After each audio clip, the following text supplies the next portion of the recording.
Affiliate marketing with chat GPT.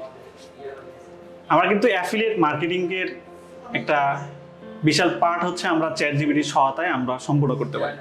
একটা product বা সার্ভিসের কি পরিমাণ ডিমান্ড, মার্কেট ডিমান্ড আছে, এটা কিন্তু আমরা চাইলে এই চ্যাট জিপিটির মাধ্যমে বের করতে পারি। অথবা আমরা একটা প্রোডাক্টের টাইটেল, ডেসক্রিপশন থেকে শুরু করে প্রোডাক্টটা কোন প্লেসে কতটুকু ডিমান্ডেবল এবং কাস্টমারের চাহিদা সম্পন্ন, এটাও কিন্তু আমরা কি করতে পারি, ইন্ডিভিজুয়াল হিসেবে আমরা এই চ্যাট জিপিটিকে ইউজ করে আমরা খুব সুন্দরভাবে কি করতে পারি, নিয়ে আসতে পারি।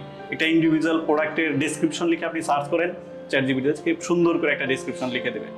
টাইটেল লিখে সার্চ করেন, সুন্দর করে এসইও বেস একটা টাইটেল কিন্তু আপনাকে লিখে দেবে। সো আমাদের অ্যাফিলিয়েট মার্কেটিংয়ের জগৎটাতে আমরা যদি কি করতে চাই, আমাদের বিজনেসটাকে আরও বেশি বুস্ট আপ করতে চাই, তাহলে কিন্তু এই চ্যাট জিপিটিকে ইউজ করে খুব সুন্দরভাবে আমরা এই অ্যাফিলিয়েট মার্কেটিংটা আরও বেশি কি করতে পারি, উন্নত করতে পারি। ইনশাল্লাহ নেক্সট সেশনে নতুন কোনো টপিক নিয়ে আবারও আপনাদের সামনে আসবো। সেই পর্যন্ত সকলে সুস্থ থাকুন, ভালো থাকুন। আল্লাহ হাফেজ।